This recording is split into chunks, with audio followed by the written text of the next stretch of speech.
Hey, what is going on, everybody? Welcome into this week's edition of my top waiver wire targets and streamable defenses for week 3 of this NFL season. Hope you guys have been following along all season long, so you know what to expect. But just in case we have any first-time listeners, for the waiver wire targets, I'm going to give you my top quarterback, running back, wide receiver, tight end, and flex ad of the week. These players, they do have to have at least 50% roster availability per the leagues on Yahoo, so there is a good chance that they are out there for you, even if you happen to watch this video after the waiver wires have processed.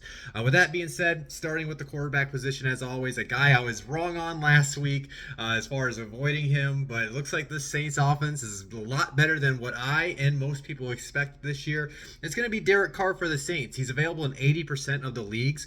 Through the first 2 weeks of the season, he has thrown for 443 yards and he has 6 total touchdowns, one of those being a rushing touchdown, only 1 interception.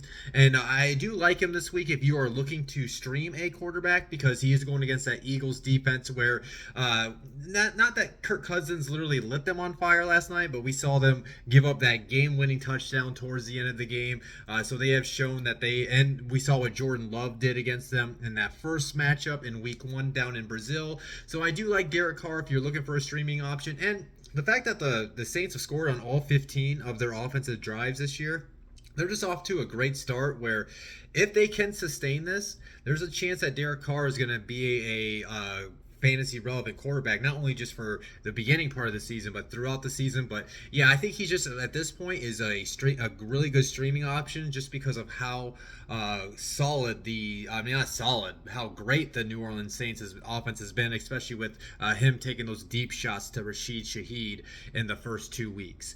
My running back out of the week, this is really going to be for Breece Hall owners. If you do have him, on your rosters, you should definitely be getting Braylon Allen on your bench so you have his handcuff, because we already saw what happened. There's CMC got hurt. How many injuries have there been this past week and on Sunday? So all it takes is one injury to Hall, and all of a sudden you lose your running back that you drafted in the first round. So any of the teams that you do manage Hall on, you should definitely be picking up Braylon Allen. But if you even just need quality running back depth, I think Allen is just worth an ad at this point. He is available in 90% of leagues. This past weekend, he had 7 rushes for 33 yards, a touchdown, 2 receptions for 23 yards, and a touchdown on 4 targets. So this was a very close game between the Jets and the Titans, and the fact that he had an opportunity to touch the ball more than double digits if he were able to convert more of those targets into receptions is a good sign that they actually do have plans to have him be utilized within this offense throughout the season. Now they are playing the Patriots on Thursday night. I don't know if I'm really going to rush to put him in my lineup yet. I do want to see how his role evolves over the season with Hall in the lineup. But yeah, definitely if you have Hall on any of your teams, you should be trying to get Allen on your bench so you do have that handcuff in case Hall does have to miss any time at any point this season.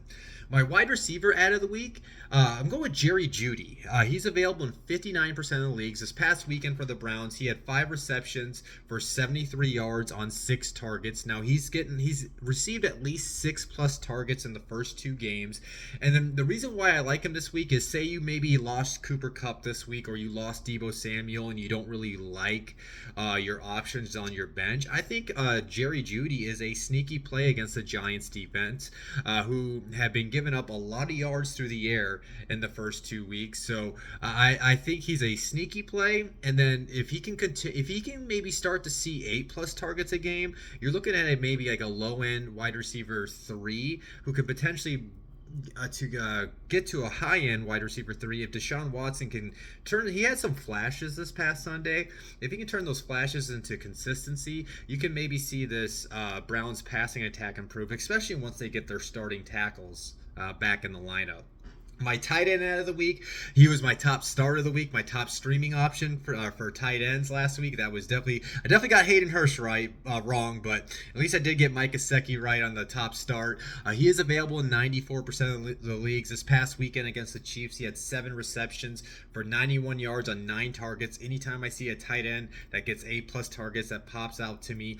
I think he has a great matchup this weekend against or actually it's going to be on Monday night against the Commanders, who have been letting opponents, wide receivers and tight ends have quality games. More of the wide receivers, not really the tight end. But I think if T. Higgins, that's my biggest thing I was about to mention, is if T. Higgins does have to miss one more week, at least one more week with his hamstring injury, I think that increases Mike Gesicki's value this week. So if you are looking to stream a tight end, I would definitely consider picking up Gesicki for at least this week and see where Higgins' health status is as we get into the weekend. My flex out of the week, I am going to go with Antonio Gibson, the backup running back in New England. He's available in 84% of the leagues. This past weekend, he had 11 rushes for 96 yards. He had 1 reception for 7 yards on 1 target, so he did get 12 touches this past week. And this is kind of like the same thing I just said about Braylon Allen. If you do manage Ramondre Stevens on any of your on any of your fantasy teams, I would definitely pick up Gibson as the handcuff to him, because if Stevenson does have to miss any time, you don't have to worry about going to the waivers to pick up Gibson. And I like Gibson too because eventually Drake May is going to be in this lineup. And one thing that they can help the rookie out is just having that safety valve, that little that receiving back, which Antonio Gibson is, a guy that he can dump the ball off and they can utilize the screen game too. So I think potentially he can have more value in the season. Now, they do have the Jets this Thursday night. I'm not really trusting Gibson to pick him off the waivers and play him this week. He's more of a bench stash if you need running back depth, or if you, like I mentioned, if you do have Ramondre Stevenson, I would definitely recommend having Gibson on your bench so you do have your handcuff in case any unfortunate injury happens to him. So yeah, those are my waiver wire targets. Moving into my top streamable defenses for week 3. I do this all the time. Sorry for my people that do listen to my videos every week, but just in case we have any first-time listeners, a couple things. These defenses do have to have at least 50% roster availability per the Yahoo League, so there's a good chance they're available for them. And I always am going to say this too. Streaming defense is a risky business. Sometimes it hits, sometimes it doesn't work out for you. So I do recommend caution if you do this, but I always try to go for the ceiling plays on my defenses. So yeah, let's just go ahead and get into this. My number 1 streaming defense, I am actually going to go with the Bucks against the Broncos. The Bucks are available in 94% of the leagues. They are at home this week against Denver. And the reason why I like this is they are going against a Bo Nix rookie quarterback who has struggled, to say the least, to start the year. That offense has not put up a lot of points. Denver is actually tied for the 5th most giveaways. So they're giving the ball away, so there's that turnover potential. And then it came out, I think yesterday, Mike McGlinchey, their starting right tackle, is getting placed on IR. So their offensive line, Garrett Bowles was banged up entering this past weekend. So their tackles are banged up right now. So I see a lot of sack potential for the Bucs defense, and I see a potential for turnover or 2 in this game. My number 2 streaming defense is the Raiders against the Panthers. Raiders are available in 91% of leagues. Normally I probably would, like if it was last week, I would, if Bryce Young didn't get benched, I probably would have had the Raiders higher on this list. But with Andy Dalton come in, that's kind of a little slightly X factor. He will protect the ball more. I'm not saying he's going to come in and light the world on fire for Carolina, but that's a slight X factor. So that's why I dropped them to the number 2 streaming defense for the Raiders. But I still like the matchup because they're at home. Carolina is tied for the 2nd most giveaways this season. So, and their offensive line is terrible. So regardless that Andy Dalton's in there, I see the potential for the Raiders, especially with Christian Wilkins and Max Crosby, to rack up a lot of sacks in this and potentially push Andy Dalton into mistakes, which can get to turnovers. And then one thing you can factor in too with the Raiders is next week they do play the Browns. So if Deshaun Watson, has the Browns offense look terrible this weekend, you can consider streaming the Raiders the next week. And then if you were to keep them next week for the Browns, after that, they got the Broncos in week 5. So there's a potential where you could stream the Raiders defense for the next 3 weeks. My number 3 streaming defense, I am going to go with the Bengals against the Commanders. Bengals are available in 80% of the league. We saw what they did to Patrick Mahomes this last weekend. They picked him off at least that one time, that crazy pick by Taylor Britt. And they do got a good, solid defensive front with Trey Hendrickson, which what I was about to say is Washington is tied for the 3rd most sacks allowed. They're basically, I think it was at least the first week, they were rotating their tackle, which is never a good thing to rotate offensive linemen. So that could lead to potential a lot of sacks going against a rookie quarterback who hasn't even thrown a touchdown, or I don't even think he's ran one in quite yet. So I could see this being a high floor option for them. And then what I really also like about the Bengals is they actually play the Panthers next week. So you could easily pick up the Bengals this week, stream them against the Commanders, and then just keep them for next week and stream them against the Panthers. And then you don't have to fight for them on the waiver wire next week if you wanted to stream Cincinnati.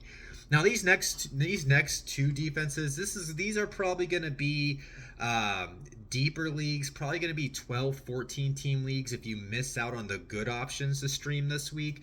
But I got the Seahawks here against the Dolphins. The Seahawks are available in 59% of the leagues. There's just the only 2 things I like about this. They're at home. And then obviously Tua suffered that unfortunate concussion. He got placed on IR this week. So Tua is out for the next 4 weeks. So it's going to be Skylar Thompson's going to be their quarterback. Now, Skylar has played before, but you still got a backup quarterback that's going into a hostile road environment in Seattle. So I do see the potential for some turnovers here. I still don't necessarily love the option because it's the Tyreek Hill. It could kill this defense. Same thing with Jalen Waddle. They still got playmakers on that offense. But if you wanted to stream the Seahawks, you would strictly be betting on that Skylar Thompson is going to make at least 1 or 2 mistakes that where that defense can pick them off or maybe get a fumble recovery for a touchdown. Now, my number 5 streaming defense, I am going to go with the Colts against the Bears. The Colts are available in 65% of the leagues.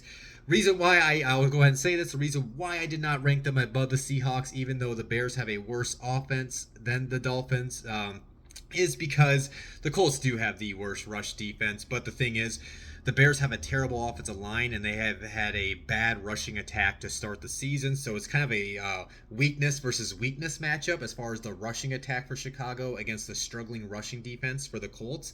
But when you look at this, the Colts are at home in this matchup. The Bears are tied for the most sacks allowed. They've given up 9 sacks this season. We saw that Caleb has struggled when he's under pressure, trying to create plays, trying to push down the ball down the field, which has been resulted in those turnovers, which we saw Sunday night against the Texans. And then you will want to see how the Steelers' offense looks this week. But the Colts do play the Steelers at home in week 4, so there's a potential where, because the Steelers' offense hasn't lit up the world, they're not scoring a lot of points through 2 weeks of the season. So there's a potential where you could stream the Colts defense against the Bears this week, and then against the Steelers in week 4. Again, don't necessarily love the matchup because of how the Colts have looked on their rushing defense, but I still think they're a quality streaming option in 12, 14 team leagues just because of how the Bears have given up a lot of sacks and then they've been turning the ball over as well. So yeah, those are my top streaming defenses for week 3 of the season. As always, guys, if you enjoyed today's video, hit the like button. Please make sure you do subscribe to my channel. Follow all my social media platforms. I'm on X, TikTok, Instagram. Go over to YouTube. Hit me with a subscribe button. I'm literally sitting at 99 subscribers. I'd love to see that number turn into 100 this week. As always, you'll get my top starts and sits tomorrow night, so stay tuned for that. I'll talk to you guys soon. I hope you guys enjoy your night, your evening, your morning, week, weekend, whenever you're watching this. Peace out.